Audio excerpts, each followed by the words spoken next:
여러분 안녕하십니까? 뉴스라이브 문을 엽니다. 서울시는 그동안 민간 영역에 맡겨졌던 다양한 돌봄 서비스를 직접 제공하기로 하고 내년 상반기 돌봄 전담 기관인 서울사회서비스원을 출범한다고 밝혔는데요. 서울의 한 자치구는 산후조리 도우미 서비스 이용에 드는 본인 부담금의 90%를 지원하기로 했습니다. 저출산 문제 해결을 위한 발걸음도 빨라지고 있습니다. 10월 24일 뉴스라이브 지금부터 시작합니다. 오늘의 헤드라인입니다. 강남구 세곡동의 한 초등학교에서 유치원 증축을 두고 초등학교 학부모들이 반대에 나섰습니다. 중랑구에서 주민대표 100인이 함께하는 원탁회의가 열렸습니다. 지역 발전을 위해 다양한 토론이 진행됐습니다. 서울시가 구의 유수지에 행복주택 건립 재추진 계획을 내놓았습니다. 주민 반대 극복이 관건입니다. 용산구의회 구정질문에서 이태원로 일대의 주차 공간 부족으로 인한 불법 주정차 문제가 도마 위에 올랐습니다.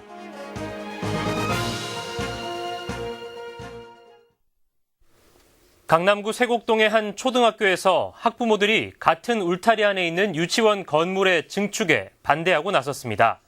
학생 수 증가로 교실이 부족한 상황에서 이 특별한 대안도 없이 유치원 증축이 추진되고 있기 때문입니다. 지혁배 기자입니다.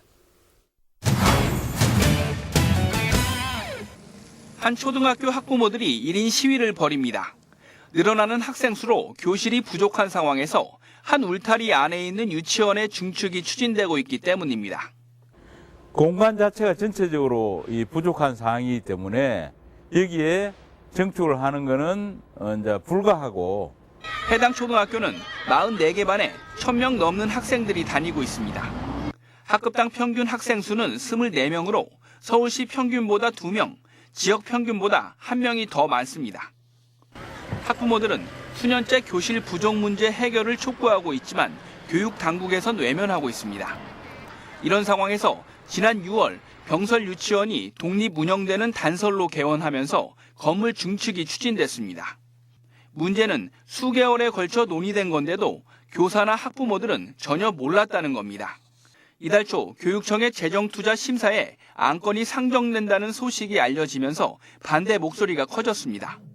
교사 62명과 학부모 1,700여 명이 반대했습니다. 명 유치원이 그것도 전문적으로 증축을 한다는 그것도 계획안이 벌써 들어가 있다는 소식을 저희가 9월 말 10월 초에 알게 돼서 아니 이게 무슨 소린가. 내년에 저희는 지금 당장 교실이 6개나 지금 최소 6개가 필요한데 정말 교실이 나올 공간이 전혀 없습니다.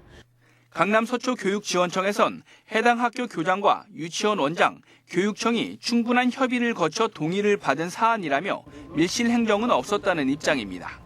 참석할 때 명단을 쓰고요. 그 결과물에 대해서도 초등학교에 보냈고요. 아니 다 보냈고 그거에 대해서 별다른 의견이 없으셨어요. 그리고 그때 당시에 말할 때도 교장 선생님이 오케이 하셨어요. 지난 22일 서울시 교육청 재정투자심사위원회에 제출된 유치원 건물 증축안은 재심의의 여지를 남긴 채 결국 보류됐습니다. 딜라이브 서울경기 케이블TV 지역배입니다. 용산구는 그동안 이태원로 일대 공영주차장을 대거 정비해왔습니다. 주차 공간을 없애는 만큼 보행로를 확장해 걷기 좋은 거리로 만들겠다는 계획이었는데요. 최근 열린 용산구 의회 구정질문에선 이태원로 일대에서 벌어지는 불법 주정차 문제가 도마 위에 올랐습니다. 보도에 이재용 기자입니다. 보행로가 확장된 이태원 앤틱 가구 거리입니다. 늘어나는 관광객들의 보행 환경을 개선하기 위해 2년 전 기존 거리 양쪽에 있던 노상 공영 주차장을 전부 없앤 겁니다. 이에 대해 김정준 용산구의회 의원이 구정 질문에 나섰습니다. 앤틱 가구 거리를 비롯한 이태원로 일대가 주차 공간 부족으로 공휴일이나 주말 야간이면 불법 주차장으로 전락하고 있어 해결책이 필요하다는 겁니다. 김 의원은 기존에 없앴던 주차 공간을 부활시켜 다시 활용하자는 의견입니다. 인도가 주차장으로 착각될 정도입니다. 그럴 바에는 거주자 우선 주차장을 활용하면 인도 위의 주차는 사라질 것이고 전환에 도움이 될 것이라 합니다. 성장현 용산구청장은 현재 이태원로 주변 지역에 민영 주차장이 18개소로 주차 공간 679면이 마련돼 있는데 평일 기준으로 주차장 이용률은 48%에 불과하다고 밝혔습니다. 때문에 거리의 불법 주정차는 단순히 주차 공간 부족으로 일어나는 현상이 아니라고 반박했습니다. 이태원 일대에 불법 주정차가 발생하는 이유는 주차 공간이 있는데도 잠깐의 편리함과 나만 편하면 된다는 식의 사고 때문이지 불법 주정차 단속을 더욱 철저히 하도록 그렇게 하겠습니다. 하지만 공휴일이나 주말을 기준으로 민영 주차장의 이용률은 아직까지 제대로 파악되지 않은 상황입니다. 이런 가운데 용산구는 기존의 주차 공간을 부활시키는 안 대신 불법 주정차 단속을 강화하고 주차장을 신설할 수 있는 부지를 지속적으로 확보해 나가겠다는 입장입니다. 딜라이브 서울 경기 케이블 TV 이재용입니다. 주민들의 지혜를 모으는 일명 타운 미팅이 중랑구에서 진행됐습니다. 주민대표 100인이 자리한 가운데 지역 발전을 위한 토론이 진행됐는데요. 앵커 보도로 전해드립니다.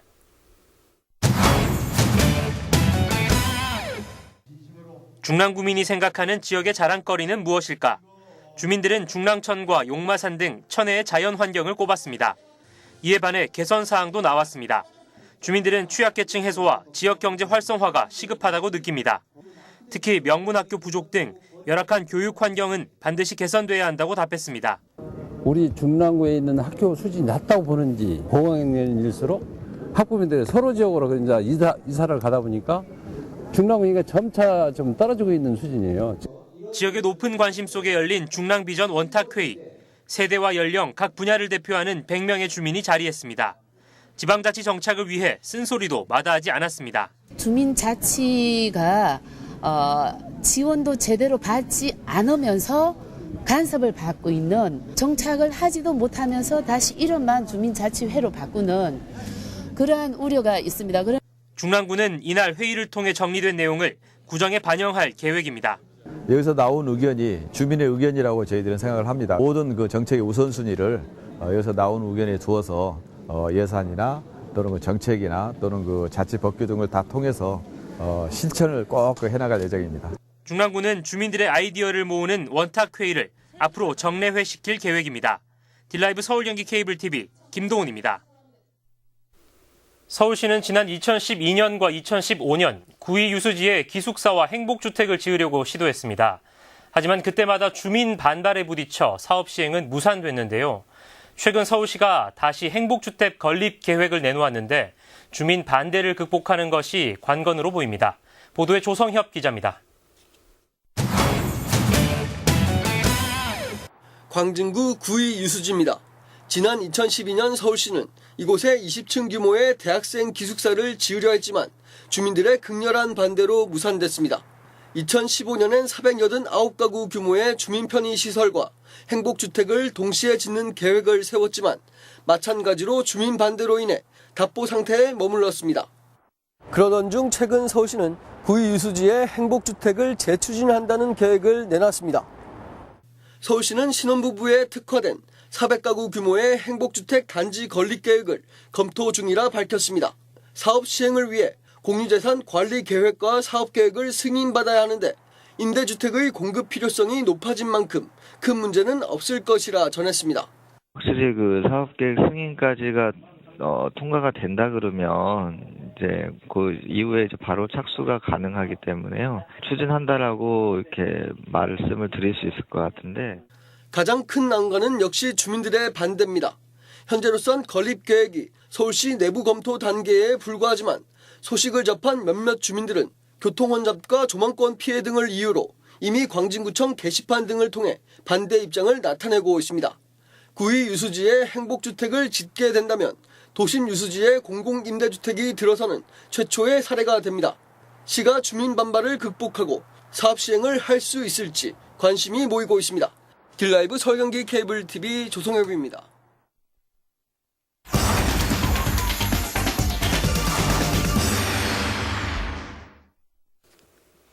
재개발 사업이 직권 해제됐던 성북 3구역이 심상치 않습니다. 일부 주민들이 서울시의 직권 해제 무효화 소송을 진행 중인데요. 관련 소송 중 하나인 조합 설립 취소에 대한 집행금지 가처분 신청이 받아들여졌습니다.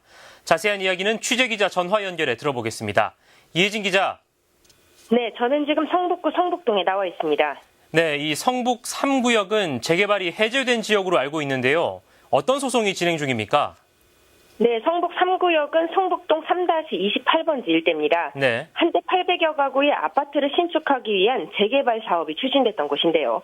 하지만 사업에 반대하는 주민들이 늘면서 서울시 직권 해제 대상이 들게 됐고 지난해 7월 재개발 사업이 중단됐습니다. 네. 또 사업이 중단됐기 때문에 조합 설립 취소 처분도 내려졌는데요. 하지만 재개발에 찬성하는 주민들은 이 같은 결과를 받아들일 수 없다며 서울시와 성북구를 상대로 소송을 건 겁니다.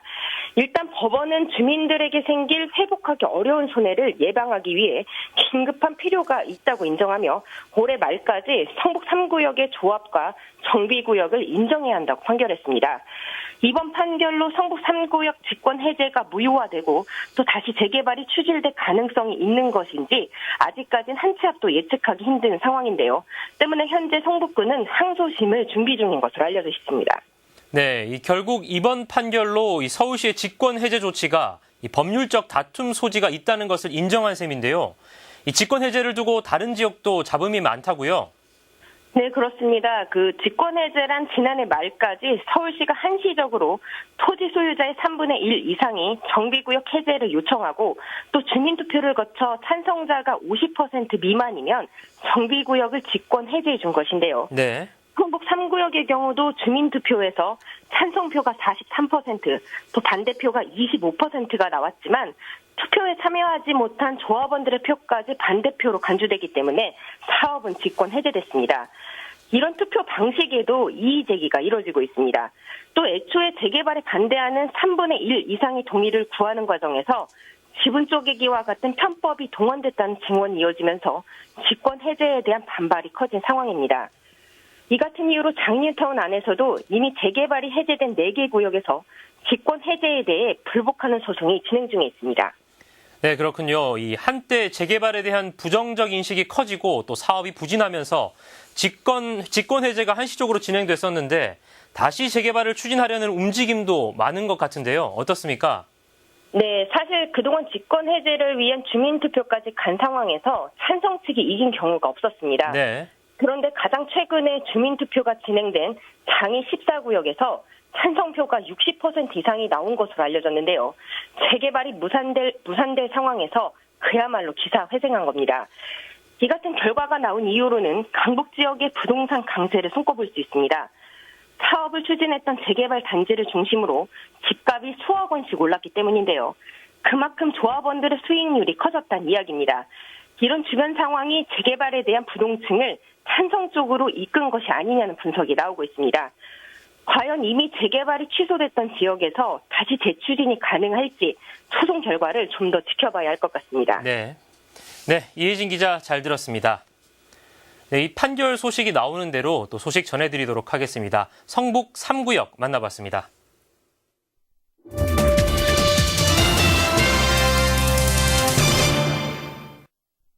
노원구 경춘선 공원이 이제 지역을 대표하는 명소가 된 것 같습니다.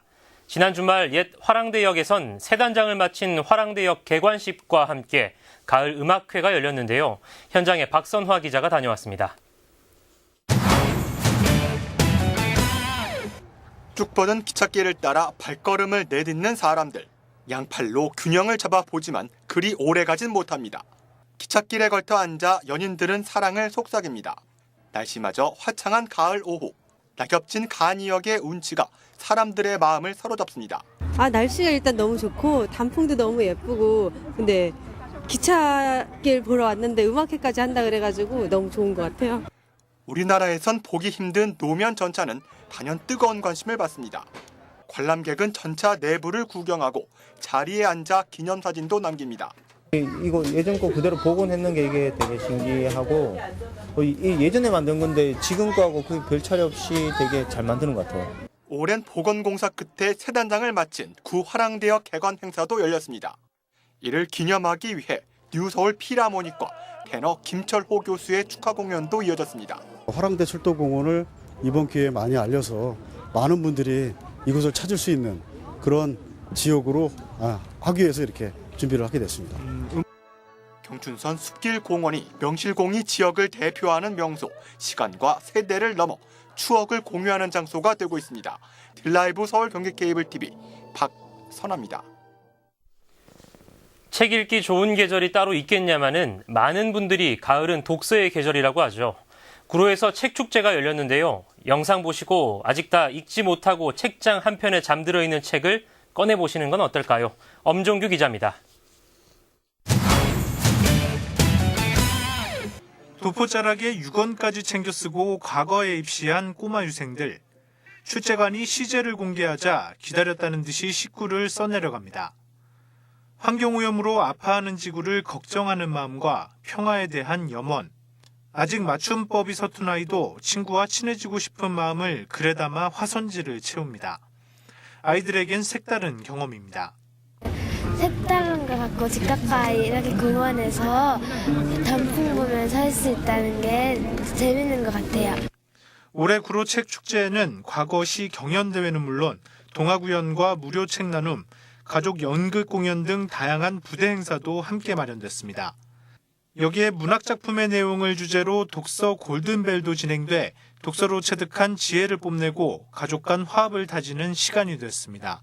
또 많은 부스가 설치돼서 또 각 도서관 이런 데서 나와서 사업을 소개하고 또 책도 소개하고 있습니다.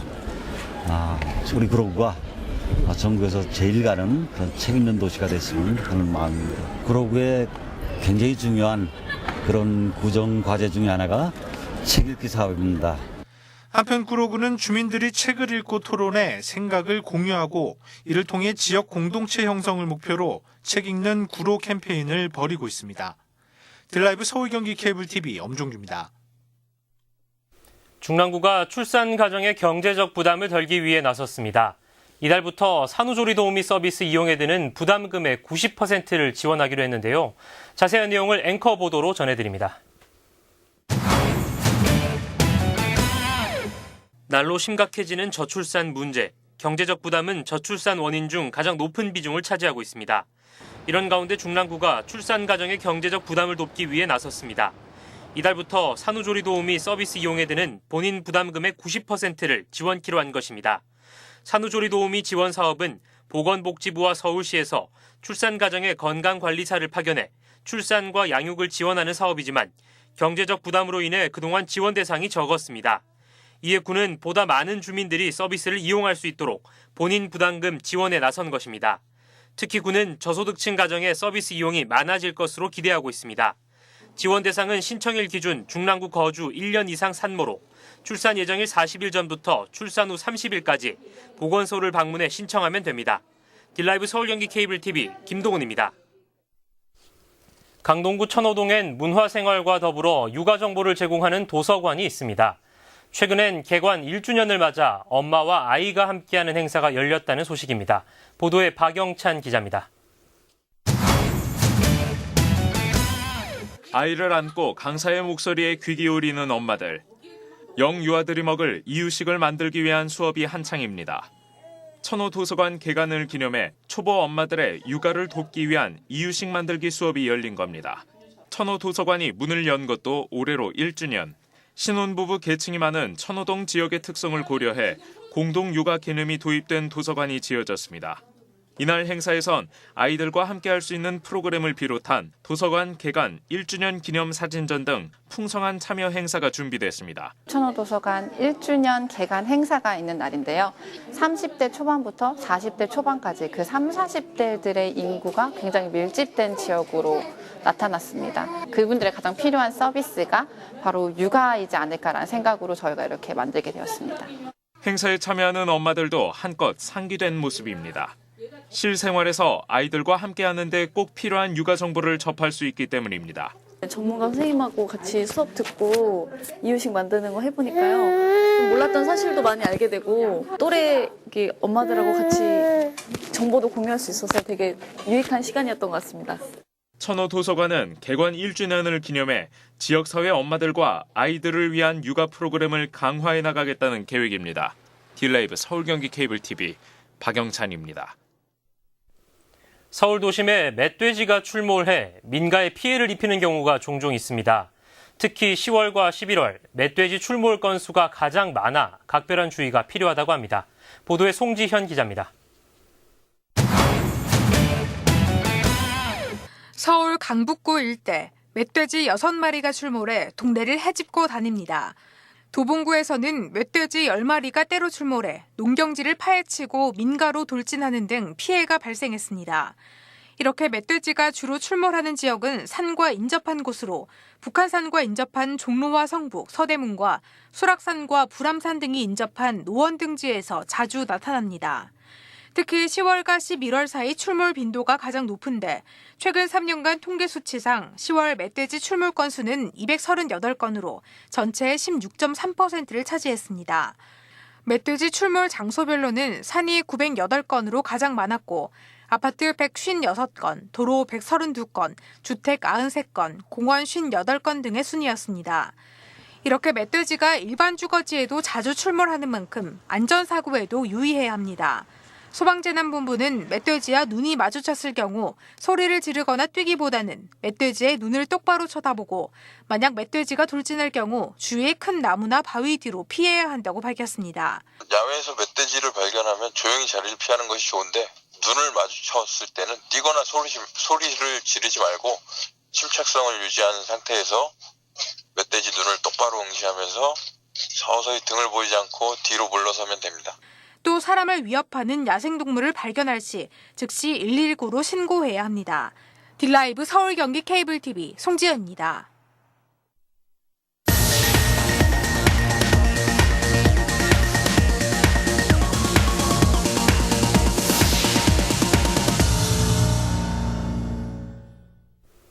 사립유치원의 비리 파문, 공공기관 채용 비리, 또 잇따르는 살인사건.